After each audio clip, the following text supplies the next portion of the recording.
If you weren't here last week, you may have noticed that our sermon today is the second part in a two-part sermon series entitled, We Wish You Would Just Preach. And this is in reference to Jesus. And last week, our story was about Jesus entering a village. And upon entering the village, a man encounters him. Luke describes this man as a man of the city.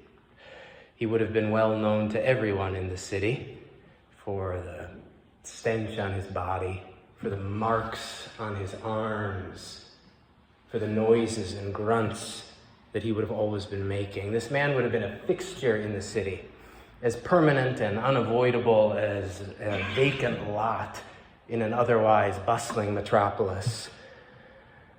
This is the Gerasene demoniac. Everybody would have known who he was.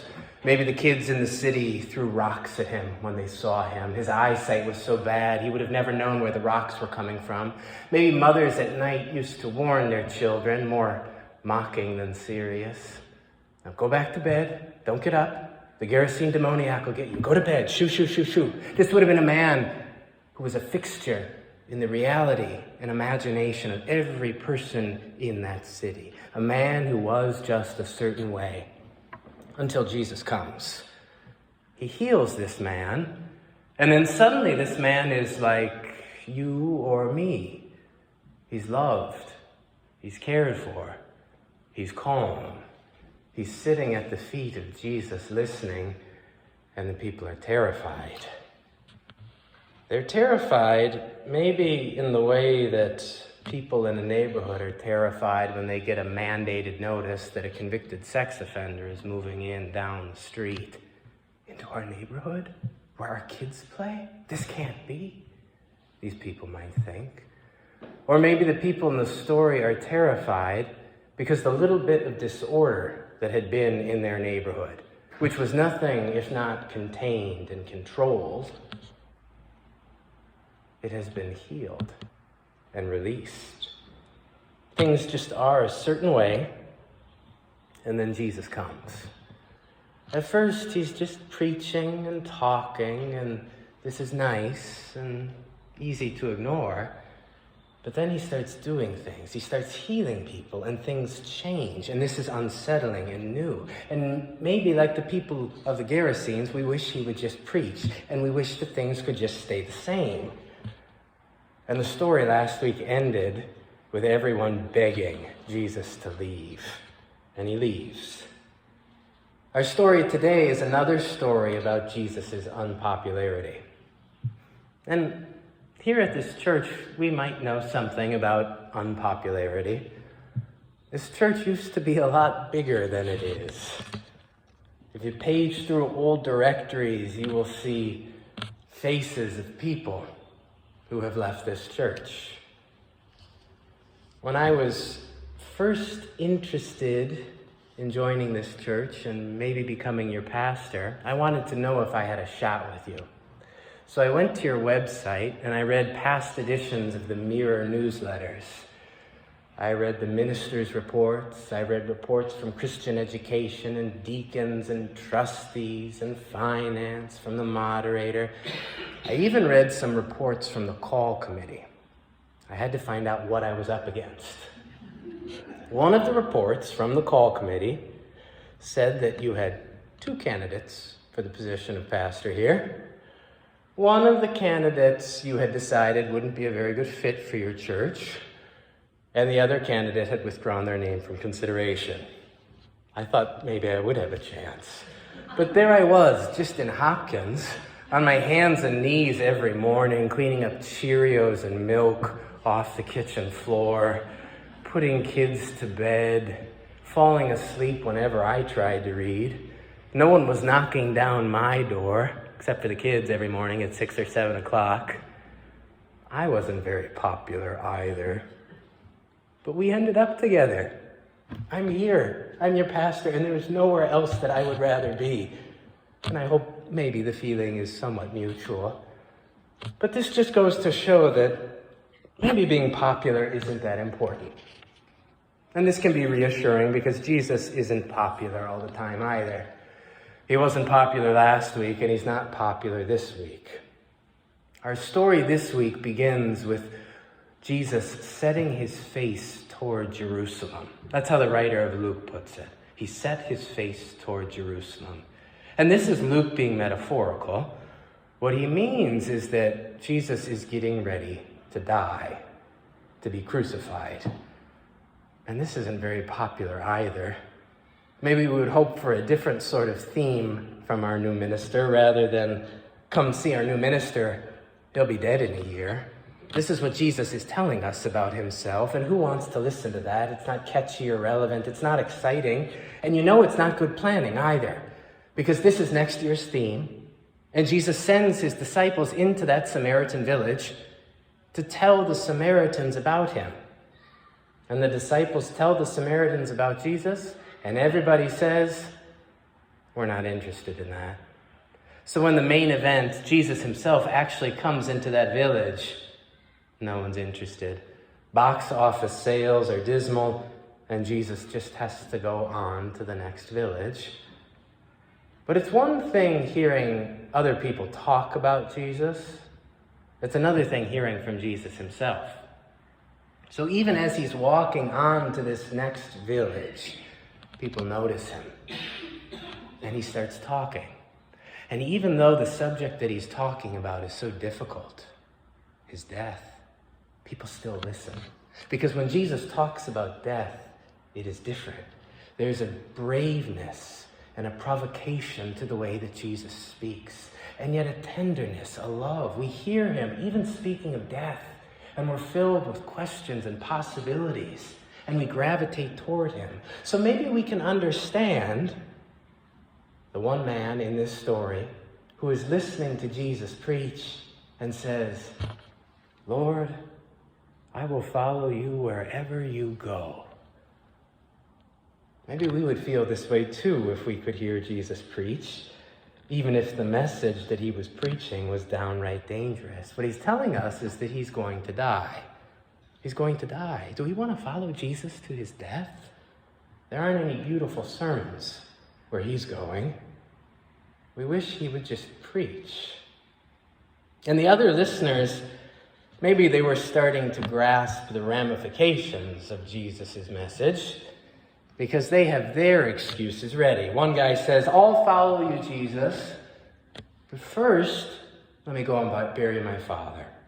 And then the next guy, I'll follow you, Jesus, but first let me say goodbye to my family.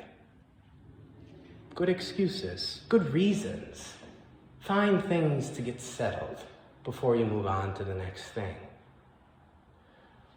But you can't help but wonder, if the people had gone back to do these things before they followed Jesus, what else would have come up to further delay their discipleship?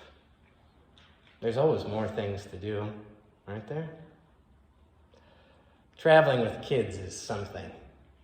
I try not to travel with my kids very often, but you have to live life, so we're experimenting a little bit more this summer. A couple weeks ago, we went on a trip to Chicago, and the car ride is challenging. It's 6 hours of noise and wiggling and a little fighting and complaining. But even before that, the packing. There are so many shoes and little socks and little underwear and shorts and t-shirts and then special clothes if you're going to church or something. And then there are toys to bring. The checklist is unending. I'm exhausted before the trip has even begun. Finally, we get everything in the car. We're pulling out of the driveway. And then the questions begin. Dad, did we pack this? Yes, I think so. Mom, did we pack this? Yes, I think so. Mom, did we pack this? Yes, I think so. Over and over and over again. As I'm pulling out and beginning the trip, we're pretty organized, but I'm certain that there is something that we have forgotten. There just has to be. And I start to wonder if the point of all these questions, if the point of packing, the point of vacation, the point of life in general, is just to look back and see if there is something that you have forgotten. something that you have not yet done. Just let me bury my dad. Just let me say farewell to my family. Just let me wipe the countertop. Just let me bring this one really big stuffed animal. Just one more thing. And to these questions, Jesus says, no one who looks back is fit for the kingdom of God. You can't look back. And as we listen to this, and as we listen to him preach, it is beautiful. And we might even be looking back on his sermon while we listen to him preach. Listen to how nice he sounds, we might be thinking. I can't wait to look back on this sermon, even while Jesus' actual words urge us forward, urge us into the Jerusalems of our lives.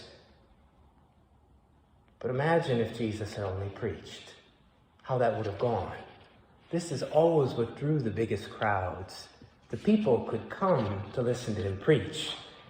But once he set his face toward Jerusalem, they didn't want to follow this. And so, when the people don't want to follow him, when he is rejected by the Samaritan village, James and John are loyal friends to Jesus, and like the loyal friends they are, they want to burn down the whole village, torch the church for its failure to follow Jesus. But Jesus does not get any angrier than simply rebuking James and John for having this desire. And he just moves on to the next village. And when he goes into that next village, he meets those 3 people who would follow him if they didn't first have to do these other things. And they don't follow him. And Jesus just keeps walking, maybe on to the next village. And maybe he meets us in that next village. Follow me, he says. And we say, but first, let me finish cleaning my house. My kids are telling me I need to clean my house. Follow me, Jesus says. But first, I need to finish up this treatment. My doctor says I need to finish this treatment. Follow me, Jesus says.